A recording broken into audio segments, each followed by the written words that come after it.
चलिए आज एक सफर पर चलते हैं, लाखों साल पीछे, उस जमाने में जब हमारे पूर्वज पत्थर के औजारों से अपनी दुनिया बना रहे थे।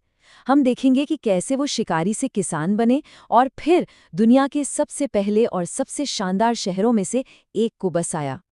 लेकिन सबसे बड़ा सवाल तो यही है, जब लिखने पढ़ने का कोई जरिया ही नहीं था, तो हम उस गहरे अतीत के बारे में जानते कैसे हैं? ये बिल्कुल एक जासूसी कहानी की तरह है, जिसे इतिहासकार और पुरातत्वविद सुलझाते हैं। और यकीन मानिए, उनके तरीके वाकई कमाल के हैं। तो इस पहेली को सुलझाने के लिए चलिए अपने पहले खंड में चलते हैं। देखते हैं कि एक्सपर्ट्स कैसे बिना लिखे सबूतों के छोटे-छोटे टुकड़ों को जोड़कर इतिहास की एक बड़ी तस्वीर बनाते हैं। अच्छा, इतिहास को समझने के लिए इसे मोटे तौर पर 3 हिस्सों में बांटा जाता है। पहला है प्री हिस्टोरिक पीरियड, मतलब प्रागैतिहासिक काल।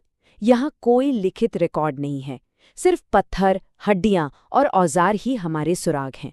दूसरा है प्रोटो हिस्टोरिक पीरियड, यानी आद्य ऐतिहासिक काल।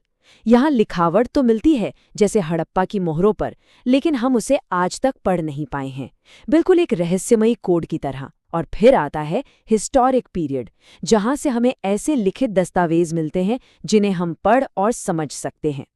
तो चलिए अब हम समय में और भी पीछे चलते हैं, उस विशाल युग में जिसे हम पाषाण युग या स्टोन एज कहते हैं।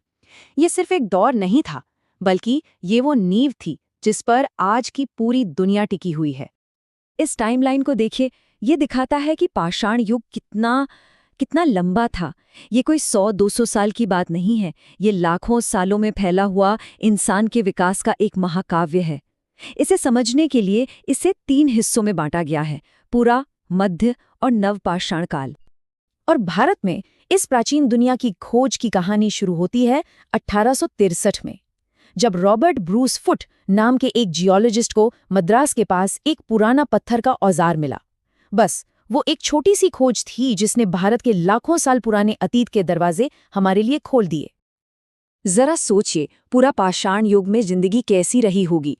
लगातार खाने की तलाश में घूमना, जानवरों का शिकार करना और फल फूल इकट्ठा करना।